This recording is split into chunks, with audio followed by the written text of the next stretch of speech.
Hello and welcome. I'm Danette Kubanda, and joining me today for a very special Skype interview is Dr. Claudia Six. She's a clinical sexologist and relationship coach and author of the recent book, Erotic Integrity: How to Be True to Yourself Sexually.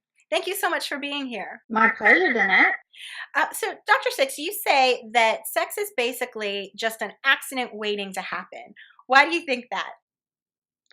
I tell people that sex is an accident waiting to happen because people have expectations about how it's going to be, what their partner is going to do, how they're going to feel. And when that doesn't happen because their partner doesn't read their mind, people can feel frustrated or vulnerable or disappointed or embarrassed for wanting what they want. And then they hold themselves back, and that gums up the works for everybody. Um, a- and and you say it's really important to set your guy up for success. Tell me how we can do that. Yes, assuming a heterosexual model, I tell women you have to set your guy up for success. You have to tell him what turns you on, how to pleasure you, what would make you happy.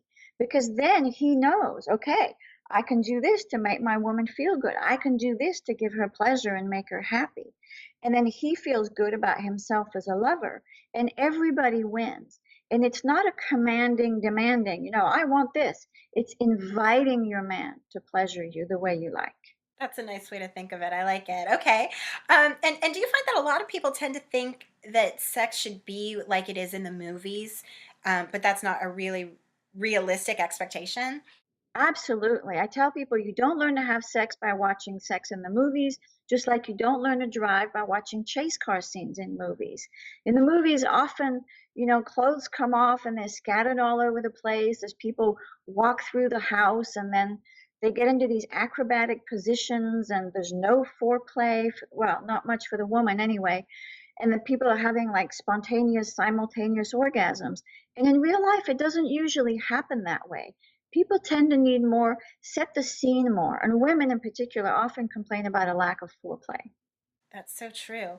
Um, let's talk a little bit about performance anxiety. We think of that a lot of times, in relation to men, but that's not always the case, right? No, performance anxiety affects women just as much as men. With guys, everything's on the outside, so you can clearly see if a guy's getting twisted up sexually. But with women, everything's on the inside.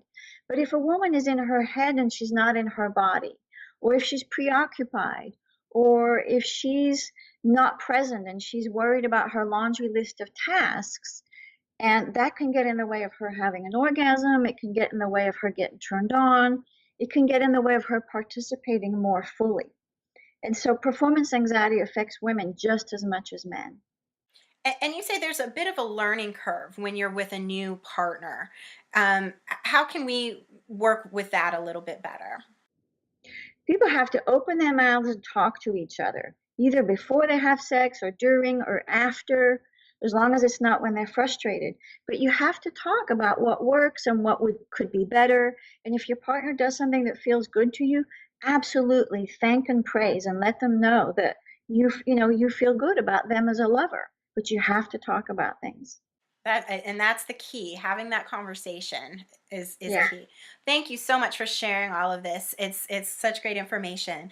To learn more about Dr. Six, her book Erotic Integrity, and any of her other projects, please visit her website at drsix.net. Thanks again. Thank you, Danette.